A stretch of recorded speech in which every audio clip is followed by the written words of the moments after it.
महान दुख में फंस गया, परिणाम में पता चलेगा, अभी उसे पता परिणाम में। इसलिए ज्ञान ब्रह्मबोध प्राप्त करना बहुत कठिन, क्योंकि बिना निष्काम हुए आप आगे नहीं बढ़ सकते। तो बहुत सरल उपाय है, चाहे जो हो, जहां हो, जैसे भी हो, आप सबसे श्रेष्ठ भगवान के प्रिय बन जाएंगे और आपको इसमें इस तरह की कोई विशेष कष्टमयी साधना भी नहीं करनी पड़े। श्रीमद् भागवत में कहते हैं, अहो बत स्वपचतो गरीयान यज्जिह्वाग्रे वर्तते नाम तुभ्यम।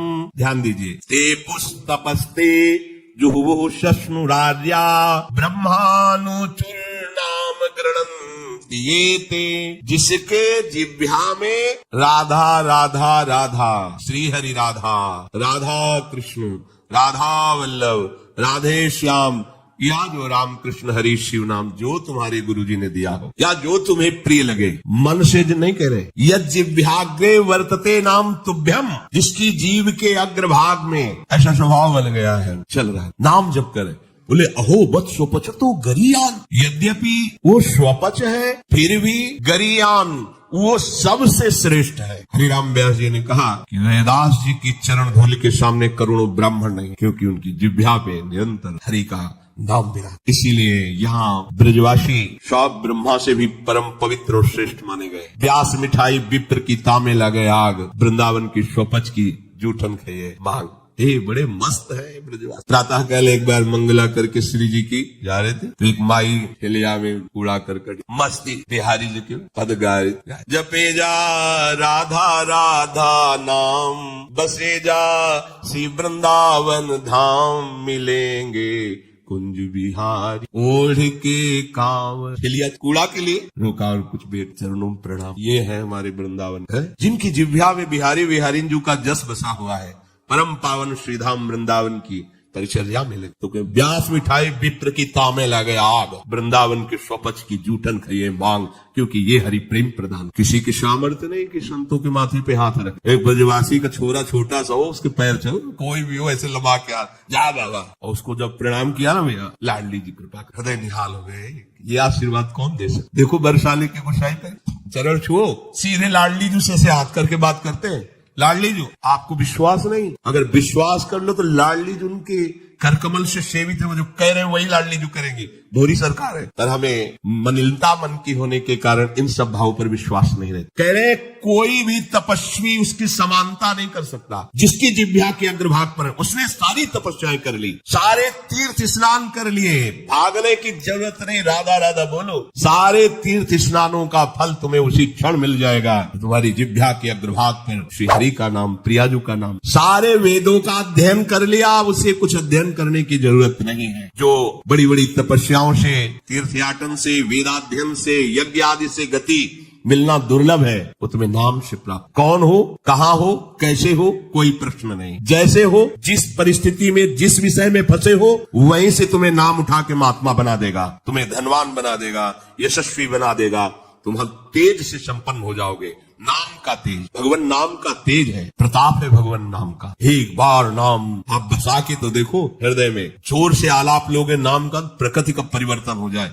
अरे स्वामी का नाम है, सुमीर पवन सुत पावन नामू अपने बस करी राखे, जपहि नाम जन आरत भारी, मिटहि कुसंकट होय सुखादि। इदम ही पुंसस् तपसः श्रुतस्य वा सृष्टस्य सूक्तस्य च बुद्धि दत्तयोः अविच्युतोऽर्थः कविभिर निरूपितो यदुत्तम श्लोक गुणानुवर्णनम। बड़े बड़े वेदनिष्ठ ब्रह्म ऋषियों ने निश्चय किया है कि भगवान के नाम का निरंतर जप, गुण कीर्तन, इससे बड़ा कोई तप नहीं, कोई वेदाध्ययन नहीं, कोई यज्ञ नहीं, कोई ज्ञान या कोई दान इससे बढ़कर के नहीं है। बस प्रभु के नाम में तुम्हारी प्रीति हो जाए। कलिम सभाजयन्त्यार्या गुणज्ञाः सारभागिनः यत्र संकीर्तने नैव सर्वः स्वार्थो भी लप्यते न हृतः परमो लाभो देहि नाम भ्राम्यतामिहि यतो विंदेत परमाम शांतिम नश्यति संस्कृति। ये कलिकाल किसी को बख्शेगा नहीं, अगर नाम जप नहीं तो बुद्धि को भ्रष्ट कर देगा। इसका प्रभाव है कपट, चतुरता, बेईमानी और पापाचरण में रति, इसका प्रभाव है। कली इन दोषों से संपन्न है, और एक इसका महान गुण है, जिसकी जिह्वा पे प्रभु का नाम होगा, इसके कोई भी दोष उसका स्पर्श नहीं कर सकते।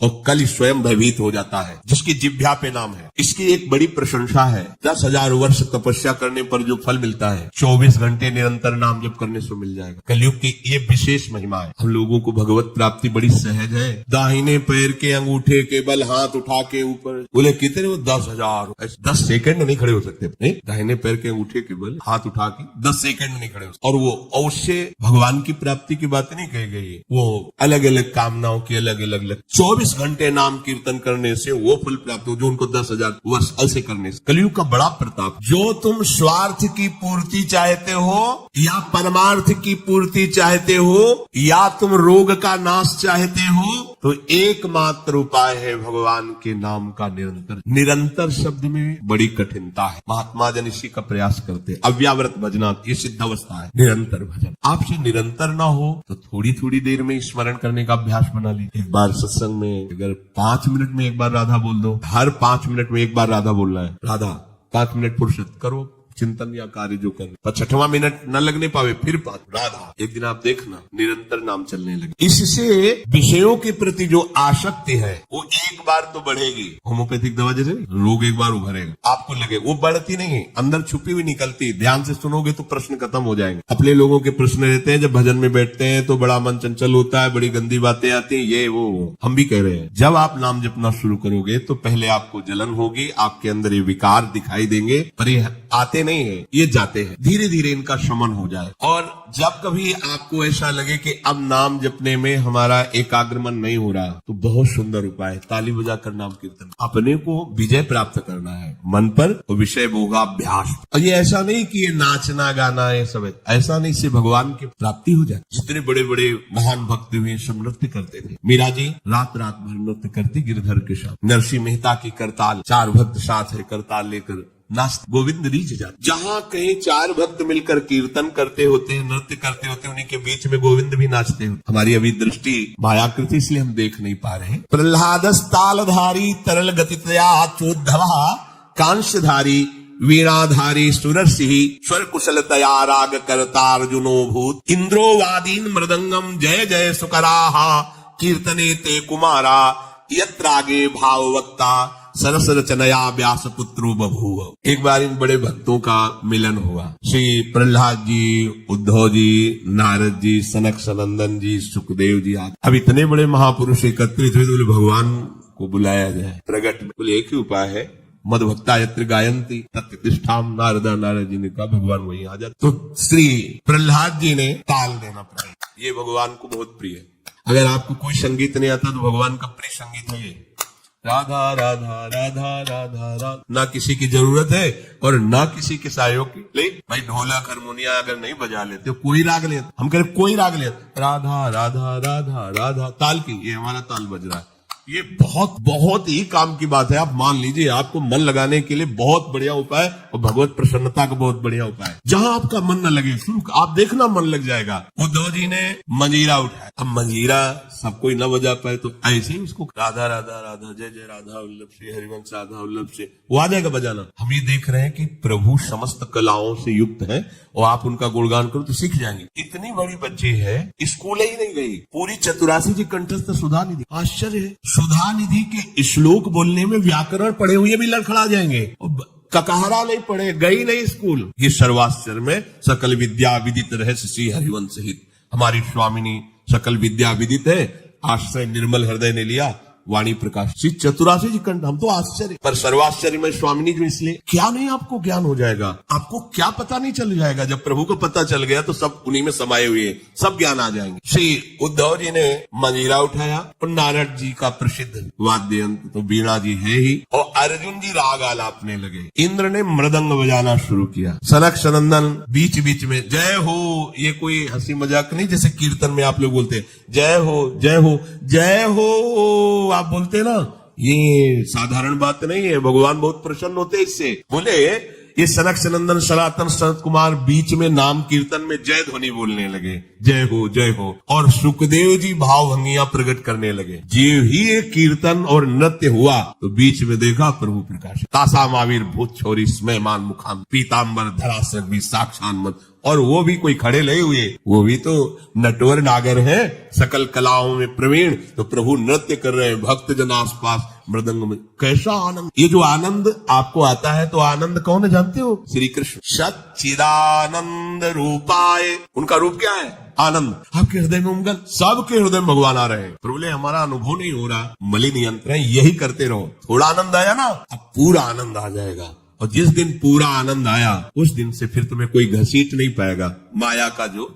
आकर्षण है। भगवत आदि पुरुषस्य नारायणस्य नामोच्चारण मात्रे निर्धूत कलिर भवति। जो प्रभु श्री हरि का नाम उच्चारण मात्र करता रहता है, कोई भी कलयुग का दोष उसके अंदर। कलयुग बड़ा सूक्ष्म विषय है। देखो, गर्भ में ही जिनको भगवान का साक्षात्कार हो गया था, वो परीक्षित महाराज। देखा कि एक जो शूद्रवत आचरण करने वाला पैर से मार रहा, दंडों से मार रहा है, बीच बीच में लात। ये ध्यान रखो, किसी को भी पैर से, क्षम्य श्री भगवान है, कभी ऐसा दंड विधान किसी के लिए हो जैसा, पर ऐसे सहज में किसी को अपने पैर न लगे। अपने लोगों का परमार्थ है ना, कोई अगर लेटा हुआ है तो उसे नांगने की जरूरत नहीं, घूम के भले चले जाओ, उससे प्रार्थना करो कि आप पैर हट। ये ऐसे किसी को नांगना, किसी के पैर मारना, ये सब गंदे आचरणों में आता है। भक्तों के द्वारा ऐसा नहीं होता। हमें तो आश्चर्य हुआ, पूज्य श्री चंद्रशेखर बाबा के एक जो अंग सेवी थे, उन्होंने बताया कि बाबा का श्री चरण एक बार हमारी पादुका को छू गया, तो बाबा पादुका को ऐसे हम कहा, अरे बाबा हम मर गए, ये क्या हमारी पादुका? बोले तुम थोड़ी हो, तुम तो हरि के शरणागत वैष्णव हो गए। अब वैष्णव की पादुका पूज्य होती है, उसमें पैर कैसे? बाबा के वो शिष्य है और बाबा उनकी पादुका को, ये है भाव, वैष्णव भाव, ये भगवत भाव। हम गुरु हैं, चेले का तो ऐसा नहीं, पूज्य हो गया, वो भगवान का दास हो गया। हम तो पोस्टमैन हैं, हमें जो मिला वो इधर दे दिया, लेकिन वो वही है, उसको उसी भाव से देखे कि भगवान का निज जन, भगवान का भक्त है। लात से मार रहा था, डंडों से मार रहा था, रुक जा, हमारे राज्य में कोई हमारे ऐसे धर्मयुक्त पशुओं को दंड दे और मेरा भय न हो, ऐसा कौन पैदा हो गया? नजदीक गए तो जब देखा कलयुग ने कि ये तो प्रचंड काल रूप है, भगवत भक्ति से संपन्न था, तुरंत उसने आग उतारी चरणों, महाराज रक्षा कीजिए। और मुझे भगवान ने ही सेवा दी, अब मेरा समय आ गया, अब मैं राज्य करूंगा। तेरा कलयुग, जी हाँ। देखो उसका परिचय कहां से हुआ? अधर्माचरण से। तो उनका जब तक मैं जीवित हूं तब तक तेरा राज्य नहीं आने। हमारी प्रजा में अधर्माचरण फैले, होगा, आपको कुछ न कुछ तो स्थान देना ही होगा कि आप ठीक मदिरालय और जो मदिरा सेवन, और जहां शरीर को बेचा जाता हो, भ्रष्ट आचरण किए जाते हो, जहां जुआ खेला जाता हो, ये द्वित कीड़ा, मद्यपान करना, व्यभिचार करना। व्यभिचार उसे ही कहते हैं जो धर्म से रहित काम संभोग होता है, जो अपनी एक पत्नी व्रत रहकर भगवान की भावना से संतानोत्पत्ति की क्रिया, उसे व्यभिचार नहीं कहते, वो दोष युक्त नहीं, गृहस्थ धर्म के अंतर्गत है। लेकिन जो अन्य ऐसी भावना, कलयुग को आदेश दिया कि आप रह सकते हो, जो मदिरा पीता है, जो भ्रष्टाचरण करता है, और जो मांस खाता है, और जो देव कीड़ा करता है, आप, क्योंकि वहां कोई ऐसा करता ही नहीं, यहाँ रह सकते। उनका महाराज आपने सब गंदे गंदे स्थान तो दे दिए, थोड़ा तो सांस लेने की जगह दो। उनका ठीक, अधर्म से कमाया हुआ स्वर, उस पर वो खुश हो गया। हाँ ठीक है महाराज, आपकी आज्ञा के विरुद्ध बिल्कुल नहीं चलूंगा, चलेगा। जरासंध का जब वध हुआ था तो उसका मुकुट जो था विजय में, तो भीम ने ही तो भगवान की प्रेरणा, तो अब ये उन्हीं के तो वंश में है ना। धरते ही शिकार की वृत्ति जागृत हुई, जंगल में गए, शिकार तो मिला नहीं, प्यास से व्याकुल हो गए। एक महात्मा समाधि में बैठे हुए थे, उनके आश्रम में प्रवेश किया। महात्माओं के आश्रम में प्रवेश करने की मर्यादा होती, पाग, अस्त्र शस्त्र, अपना पद का भाव ये बाहरी रख, क्योंकि यहाँ सर्व लोक महेश्वर भगवान के चिंतन में लगे हुए हैं। और विश्वास रखे, कभी अमंगल नहीं हो सकता। तुम्हारे अंग रक्षक तुम्हारी रक्षा नहीं कर सकते जैसा भगवान नाम रक्षा करता है। तो भगवान नाम का वहाँ सुरक्षा कवच होता है जहाँ भगवत प्रेमी महात्मा होते हैं। इसलिए बहुत जगह शास्त्रों में पाया गया है। जैसे कर्ण ऋषि के आश्रम में दुष्यंत जी तो अंगरक्षकों को बाहर ही छोड़कर अपना राजमुकुट और चरण पादुका उतार करके बड़ी दैन्यता से, ऐसे कई जगह महात्माओं के, पर आज ही भूल गए। ऐसे आश्रम में प्रवेश के, घोड़े से उतरे, कोई है, प्यास लगी है, तो ये मर्यादा है कि यदि राजा पधारे तो खड़े होकर उसका स्वागत, क्योंकि हम राजा के राज्य में रहकर भजन करते हैं। वो राजा हमारे भगवान का स्वरूप है, उसका खड़े होकर स्वागत और अर्घ आदि दिया जाए, ऐसा पूर्व ऋषियों ने किया है। अब वो समाधिस्थ शमीक ऋषि, उनका नजदीक गए, बड़े बड़े महात्माओं के दर्शन किए होंगे, तो क्या जानते नहीं कि समाधि अवस्था में है। समाधि अवस्था केवल शरीर दिखाई दे रहा है, बाहर से आप उसे मृत जैसा भी कह, अमृत स्थिति है, प्राण वायु ही संचलन नहीं हो रहा है, वृत्ति अंदर से, बाहर से सब क्रियाएं रुकी हुई। समाधि की अलग अलग स्थितियां होती। तो आज इनको देखो, कलयुग का प्रभाव, उनको ढोंग नजर आ रहा है। राजा आया, इसे क्या बात करना है, बस ये बात सोच करके तुम आंख मूंद के बैठ गए। और बाहर निकले, देखा एक मरा हुआ सर्प पड़ा हुआ था, उसे उठाया उनके गले में। ये कलयुग का दोष। एक महात्मा पर पाखंड का आरोप। जब कलयुग चढ़ जाएगा तो तुम्हें सब ऐसे नजर आएगा, सब पाखंड, सब भ्रष्ट है, अरे सब नाटक, कलयुग का स्वभाव। और उनका अपमान करने की चेष्टा, ये अपमान है। अच्छा, उनको पता भी नहीं है कि कोई आया है, कोई ऐसी चेष्टा। चले गए। कुछ ब्रह्म ऋषि बालक कोई सेवा कार्य से आश्रम में प्रवेश किए तो देखा समीक ऋषि के गले में मरा हुआ सर्प। यहाँ बाहर वनवासियों से पूछा कौन आया था? बोले चक्रवर्ती सम्राट महाराज परीक्षित। दूसरा कोई नहीं गया? नहीं। तो ऐसा अमंगल कार्य, इतना उनका अभद्र व्यवहार एक ब्रह्म ऋषि से। छोटे छोटे बालक ही ऋषियों के थे। गए और श्रृंग ऋषि तर्पण कर रहे थे सूर्य भगवान का, तो जाके कहा कि आपके पिता के गले में मरा हुआ सर्प महाराज चक्रवर्ती सम्राट परीक्षित ने डाल दिया है। ऐसा धर्म का शासन करने वाला राजा अब इतना अधार्मिक हो गया कि संत महात्माओं की स्थिति को भी नहीं जानता और अपमान कर दिया। ये समझते हैं कि इनको कोई दंड नहीं दे सकता, तो ये भूल करते हैं। ये दंडधारी राजाओं से भी बढ़कर प्रचंड दंड देने का अधिकार ब्रह्म ऋषियों के बालकों को भी है। जल उठाया और कहा मैं सत्य को साक्षी करके इस राजा को शाप देता हूँ, 7 दिन के अंतर्गत भयंकर रूप धारण करके तक्षक डसे, उसकी 7वें दिन मृत्यु हो जाए। अब बधाए अपने पिता के गले में लिपट कर रोने लगे। बहुत हिलन डुलन रोने की आवाज, धीरे धीरे प्राणवायु संचलित, आंख खुला और कहा रो क्यों रहे हो? उन्होंने कहा सर्प डाल करके परीक्षित जैसा अपमान कोई बात है, और हमें चाहिए था कि हम उनका उठकर स्वागत करते, उनको जला भी पिलाते, गलती हमारी। देखो ब्रह्म। तो अन्य ऋषि बालकों ने कहा कि श्रृंगी ने तो शाप दे दिया, तुमने भयंकर ऐसा किस कार्य, उस शाप के योग्य क्या साथ दिया? बोले 7 दिन में तक अक्षर पाएगा डस। अब तो उनकी भी सामर्थ्य नहीं, पिता की भी की मिटास। ब्रह्म ऋषि के वचन ऐसे नहीं होते। तो ना ब्राह्मणत्व रह गया, ना तपस्या रह गई, न भजन रह गया है, न भाव रह गया है। दिन भर हम झूठ बोलते रहते, तो हम कुछ भी बोले क्या लागू होगा? सत्य का चिंतन करता है, ब्रह्मचर्य से रहता है, सत्य वाणी बोलता है, वो आज भी बोल दे तो वैसे ही हो जाएगा जैसा बोल। एक बालक के वचन को ब्रह्म ऋषि भी नहीं मिटा। अपने शिष्यों को भेजा, जाओ निवेदन करो महाराज परीक्षित को। उधर हो गए, जीव ही मुकुट उतार कर, ये क्या हो मेरे द्वारा, ये क्या?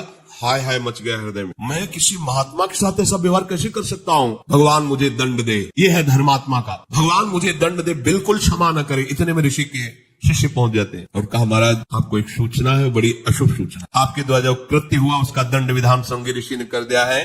आज के 7वें दिन तक चक्षर पाक को डसेगा, आप अपना उपाय कर लीजिए। कल्याण का, बचने का तो कोई उपाय ही नहीं है। बहुत प्रसन्न हुए जैसे किसी ने उनको महासुख दे दिया। ये है भगवान के आश्रित, कोई भी साप ताप भय नहीं प्रदान कर सकता। प्रसन्न हुए, मैं तो मांग ही रहा था कोई दंड मिले। बहुत अच्छा। जन्मेजय को बुलाया, उसी क्षण रात दिया और गंगा किनारे जा करके बस आमरण अनशन व्रत, एक बूंद पानी भी नहीं पीऊंगा। और कैसे भगवत प्राप्ति हो 7 दिन में चिंता नहीं कर रहे थे। बड़े बड़े संत महात्माओं ने जब साप की बात सुनी, सब आ गए गंगा के। उसमें भगवान व्यासदेव जी, वशिष्ठ जी, बड़े बड़े महापुरुष नामी सब आ गए। सबसे पूछा 7 दिन में निश्चित भगवत प्राप्ति हो जाए, आप सब हमें ऐसा उपाय बताइए। सब आपस में विचार ही कर रहे थे। इतने में देखा कि आनंद में मगन हुए निर्वस्त्र दिगंबर भगवान सुखदेव, 16 वर्ष की अवस्था है, कृष्ण नाम जिह्वा से निकल रहा है, जीव आए सब। कैसे 7 दिन में भगवत प्राप्ति? बोले 7 दिन के पहले ही तुम्हें हम साक्षात्कार श्रीमद् भागवत श्रवण कराया और पूछा बेटा परीक्षित तुम्हें इस समय क्या तक्षक से डर है? उनका नहीं भगवान, आपने मुझे ऐसी स्थिति प्रदान कर दी कि एक तक्षक क्या करोड़ों महाकाल का रूप धारण करके भी आवे,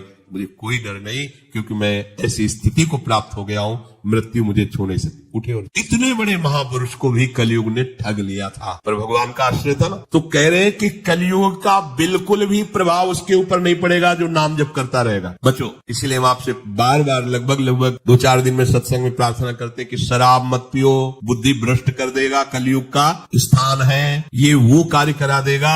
इसी जीवन में तुम जीने लायक नहीं रहोगे। पराई बहन बेटियों के साथ व्यभिचार की प्रवृत्ति बिल्कुल मन में मत रखो, कलयुग का स्थान तुम्हें नष्ट कर देगा, दुर्गति हो जाएगी। ये जुआ खेलना, मटका और शेयर बाजार आदि के जुआ, ये सब जुआ के अंतर्गत आते हैं। बचिए, घर बैठे इतने लगा देंगे, इतने आ जाएंगे, और जब उतने सब चले जाएंगे तब बेईमानी सुहाएगी, गंदे आचरण सुहाएंगे, चिंता में बैठ जाओगे, कोई भजन साधन नहीं बनेगा। मेहनत करो, धर्म से कमाओ, मांस मत खाइए, कलयुग का निवास स्थान है। मांस खाओगे बुद्धि भ्रष्ट हो जाएगी, कलयुग तुम्हारी बुद्धि भ्रष्ट कर देगा। किसी के धन की चोरी मत कीजिए, संपत्ति का किसी भी तरह से अगर चोरी से लाए तो परिवार को नष्ट करने वाली चेष्टा हो जाएगी। अपने हाथ से अपने परिवार को नष्ट कर दोगे, देख लेना। ऐसी बुद्धि भ्रष्ट होगी कि जो तुम्हारे परिवार को ही तुम्हारे आचरण दुखदायी बन जाएंगे, जिनके सुख के लिए तुमने चोरी की थी। ये कलयुग के स्थान है। अगर कलयुग के प्रभाव से बचना है, निर्धूत कलिर्भवति, बोले भगवद आदि पुरुषश्च नारायणस्य नामोच्चारण मात्रेण। नाम बहुत बढ़िया अंग रक्षक है। कोई भी आपको दोष युक्त नहीं कर पाएगा यदि नाम चल रहा है। तो अगर हमारे दोष जमा है, देखो हम बार बार प्रश्न करते हैं, हमें सुख मिले, हमारी विपत्ति कैसे हटे, हम चाहते हैं कि ये काम बन जाए, वो काम क्यों नहीं बन रहा? क्योंकि तुम्हारे पाप जमा है। खुली बात, पाप ये दान पुण्य से नष्ट नहीं होंगे। दान पुण्य एक क्रिया है, शुभ क्रिया है, पुण्य क्रिया वो अलग जमा होगी। हमको एक ऐसी बात चाहिए जिससे पुण्य भी हो और पीछे के पाप नष्ट हो जाए। तो कह रहे वज्रम पाप मही भृताम भवद्रोदेकस्य सिद्धौषधम। पाप चाहे तुम्हारे पर्वत के समान हो, उनको विनाश करके तुम्हारे पुण्यों को बढ़ा देगा। पुण्यों को बढ़ा देगा पहाड़ जैसे, और पाप को मिटाकर धूल कर देगा। जैसे देवराज इंद्र जिस पर्वत पर प्रहार करें वज्र का, तो धूल बन के रह जाएगा, एक कण भी उसमें नहीं होगा। वज्र की ताकत है। तो बोले वज्रम पाप मही भृताम भवद्रोदेकस्य सिद्धौषधम मिथ्या ज्ञान निशा विशाल तमसिस दिगमांश बिंबोदय। तुम्हारे पाप पर्वत को चूर चूर करने के लिए वज्र के समान है कृष्ण नाम। तुम्हारे पुण्यों को बढ़ाकर पहाड़ जैसा कर देगा और पाप को बिल्कुल धूल के समान उड़ा देगा। पहाड़ के समान पाप जमा हो, क्या करो? बस कृष्ण कृष्ण, राधा राधा बोलो। इस भवरोग की रामबाण औषधि क्या? बोले सिद्ध औषधम, कृष्ण कृष्ण बोलो। अपने गुरु प्रदत्त नाम को निरंतर जपो। अगर आपको यह वीडियो अच्छी लगी है तो वीडियो को लाइक करें, कमेंट करें और चैनल को सब्सक्राइब जरूर करें। और मैं आपको मिलता हूँ कल एक और नए वीडियो के साथ। राधे राधे।